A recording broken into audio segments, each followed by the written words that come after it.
Ես ավելի ուշ պիտի խոսեի, բայց այս ելույթը բացառապես այն բանի համար է, որ ես ընդդիմությանը կարողանամ որսամ այս դահլիճում, որովհետև վստահաբար անոր սալի ջոյի պես դուք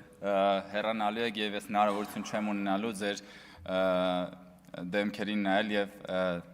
խոսել ձեզ նայելով։ Ես լսեցի, որ ընդդիմության ճարտասաններից մեկը Տիկին Խերանյանը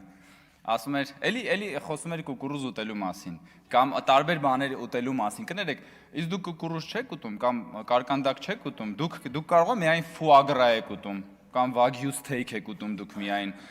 ներողություն, որ ձեր արիստոկրատ ճաշակը եւ քիմքը չի համապատասխանում մեր շատ մարդկային եւ ուրեմն աշխատավորական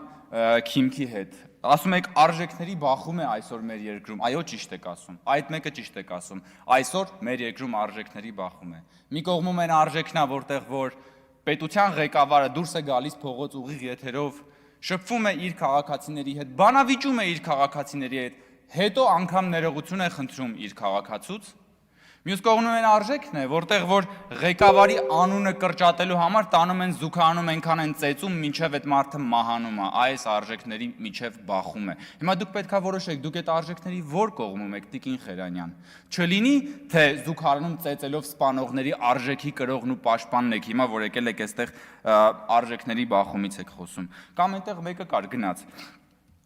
Մեր ուրախ ավտոբուսից է խոսում։ Դո դուք մի Ժիգուլի մարդ չկաք։ Եկել եք մեր ուրախ ավտոբուսից ինչ եք ուզում, այդ դժբախտ Ժիգուլիներ։ Եկել եք ինչ եք ուրախ ավտոբուս, հա, բա ուրախ ավտոբուս է, բա դուք ուզում եք ձեր դժգույն կյանքի եւ դժգույն կառավարման դեմքը երևացող ինչ որ մի ուրիշ բան տեսնեք, հա։ Կամ բանը, որ անդադ մենք ասում ենք, այո, ասում ենք, որ եթե քաղաքացիական պայմանագիրը եկող ընտրություններում չունենա սահմանադրական մեծամասնություն, ապա ամենայն հավանականությամբ եւ վստահաբար լինելու է աղետաբեր պատերազմ։ Ինչի ենք ասում, որովհետեւ այսօր ընդդիմությունը փաստացիորեն իր վրա է վերցել պատերազմի հրձիքի գործառույթը։ Ռոբերտ Քոչարյանը մաքուր պատերազմի հրձիք է։ Ռոբերտ Քոչյանի ուժը պատերազմի հրձիք է։ Դաշնակցությունը, ընդդիմությունը դեմ է սահմանազատման գործընթացին։ Այդ դուք չէիք, որ սահմանազատման գործընթացը փորձում եք վիժեցնել։ Այդ դուք չէիք, որ ասում եք Կիրանցով դեպի Ղարաբաղ։ Այդ դուք չէիք, որ ամբողջությամբ խաղաղության գործընթացն ուզում եք տորպեդահարել։ Պարզ չի, որ դուք եկաք իշխանության, խաղաղության ամբողջ ճարտարապետությունը փլվելու է։ Այդ դուք չէիք։ Կամ ես տեսնում եմ, որ Ռոբերտ Կրծեր Քոչարյանը ինչ որ ասում է, որ ինքը այն կինը ունի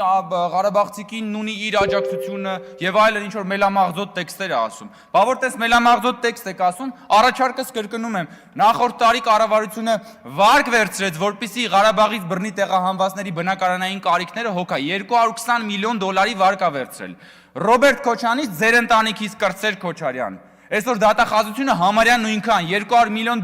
թալան է պահանջում։ Այդ $200 միլիոնից քանի միլիոն դոլարն եք տալու Ղարաբաղից տեղահանվածների բնակարանային կարիքները հոգալու համար։ Եկեք հրապարակային ասեք, ինչքանն եք տալու, թե մենակ խոսելով եւ մելամաղձոտ տեքստեր ասելով է։